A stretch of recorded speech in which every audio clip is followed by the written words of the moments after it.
10, 9, 8, 7, ignition sequence started. All engines are started. We have ignition, 2, 1, 0. We have a liftoff. We have a liftoff, and it's lighting up the area. It's just like daylight here at Kennedy Space Center as the Saturn V is moving off the pad. It has now cleared the tower. NASA is now celebrating the 50-year anniversary of Apollo 17.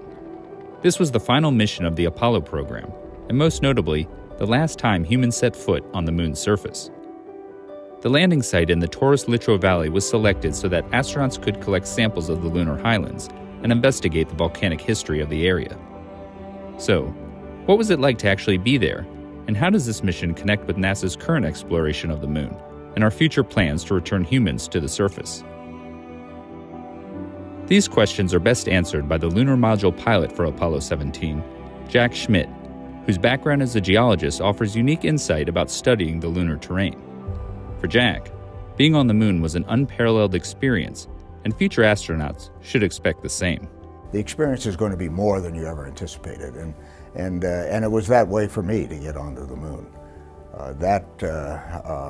Seeing this valley of Taurus-Littrow, which is deeper than the Grand Canyon, as a matter of fact, mountains to 6,000 and 7,000 feet above you on either side of the valley, all silhouetted against a black sky with brilliantly illuminated mountain slopes, and the Earth, of course, in one spot above the southern part of the massifs. That all was a new experience, of course, and you can hear people talk about it, but you can't absorb it until you're there.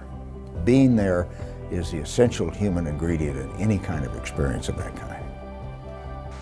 As I step off at the surface at Taurus-Littrow, we'd like to dedicate the first steps of Apollo 17 to all those who made it possible.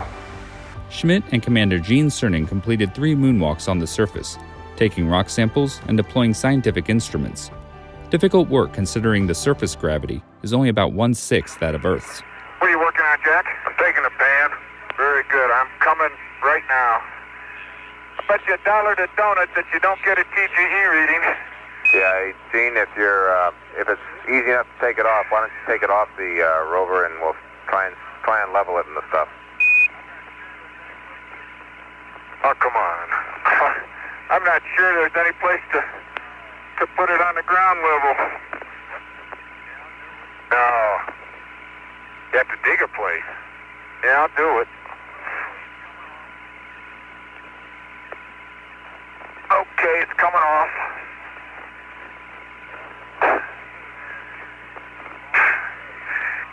Well, I'll set it right up here. It's gonna fall down a hill. You better stomp off a good place. Yep. The conditions on the moon, however, were also ripe for the astronauts to have a little fun on the surface as well. I was strolling on the moon one day in a merry, merry month of December. No, May's the month. May, that's right. May is the year of the month. Go ahead. Oh, there. Poor little head. Let me throw the hammer, okay? Let me throw the hammer. Please. It's all yours. You got the You deserve it. A hammer thrower, you're a geologist, you ought to be able to throw it. You ready? Go ahead. You ready for this? Ready for this? Yeah. Don't hit the lamp. Or the outstep. Look at that. Look at that. Look at that. Beautiful. Looked like it was going 1,000,000 miles, but it really didn't. Didn't it? The crew managed to gather around 245 pounds of moon rocks and dust samples during their EVAs. It was an impressive collection for scientific analysis back on Earth. Let's see if I can't crack the corner and get that contact. The quality and diversity of the Apollo sample collection is just remarkable, absolutely remarkable, and it's a gift that keeps on giving. The researchers continue to go back to these samples. New analytical technology comes along where you can apply new techniques, get more higher resolution information, and that'll be going on indefinitely. I don't think the lunar sample collection from Apollo will ever be out of date. Over 3 decades after Apollo 17, NASA launched the Lunar Reconnaissance Orbiter in 2009. The scientific instruments aboard this robotic spacecraft collect a wide variety of scientific data on the moon's environment, including surface and subsurface properties. And since LRO has now been in operation for over 13 years, it has provided a treasure trove of new information about the Moon, as well as the capacity to help scientists reinterpret older data and answer scientific questions that had been lingering from the days of Apollo 17. One such case involved the debate over the origins of a light-colored mantle seen at the base of the South Massif in Taurus Littrow. LRO imagery provided a key discovery that enabled scientists to put together the many pieces of the puzzle. One of the high sun-angle LRO photographs made it very clear that there was an older, slightly darker avalanche partially underlying the light-colored light mantle avalanche. And that immediately brought into question whether or not the light mantle avalanche, as people had thought, it was triggered by secondary material thrown from the crater Tycho, some 2,000 kilometers to the southwest. It would seem, not impossible, but it would seem to be very coincidental to have two avalanches, one of which was triggered by those impacts.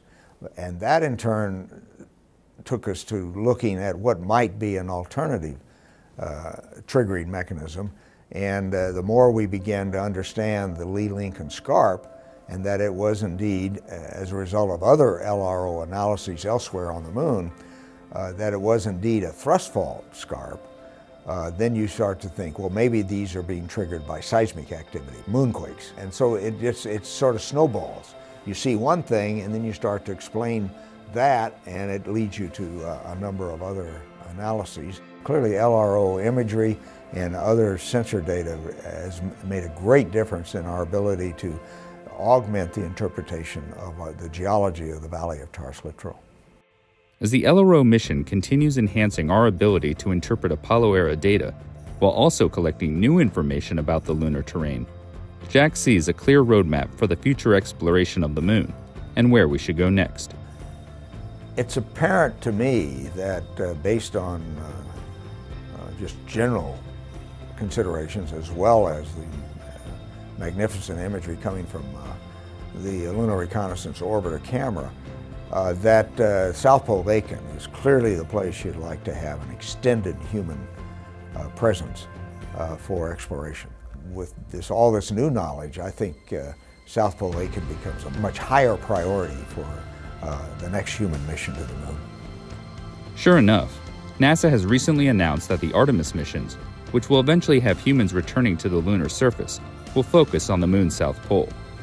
In fact, the 13 landing sites currently under consideration sit within the South Pole Aiken Basin, or on its rim.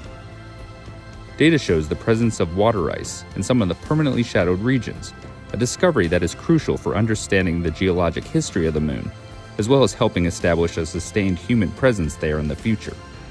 Overall, the 50th anniversary of Apollo 17 reminds us that this mission was a crucial stepping stone in the history of lunar science, laying the groundwork for missions like LRO, which in turn help open the door on a new era of human exploration with Artemis. And while these missions may be separated by decades of time, they all interconnect with the central premise and understanding of how the Moon is the cornerstone to understanding our universe. The main reason the Moon is important in the general understanding of the solar system is that it has no atmosphere. It's never had any water erosion. It has no dynamic plates being formed and eaten up as the Earth does. And it tells us what the early solar system was like up to about 3.5 billion years ago. And that's information we can't really get from any other accessible planet. The Apollo 17 anniversary allows us to reflect on all the moments, big and small, that led to the success of that historic mission. For Jack, it's a time to reflect on those days, months, and years spent out in the field preparing for the duties of an astronaut. And it was during this time training that Jack learned the invaluable scientific lesson that not everything goes exactly as planned. Well, those field excursions had all of their interesting aspects. One time, I believe it was in Nevada, where getting off the rover, even without a suit, I had slipped on something and fell onto this surface, and my a good friend, the late Gordon Swan, said over the communication system, well, Schmitt just hit the fan. It was, by the way, an alluvial fan. I don't think you can use that. I'll use that someday. That's great. Well, thank you very much, Jack. Yeah, thank you.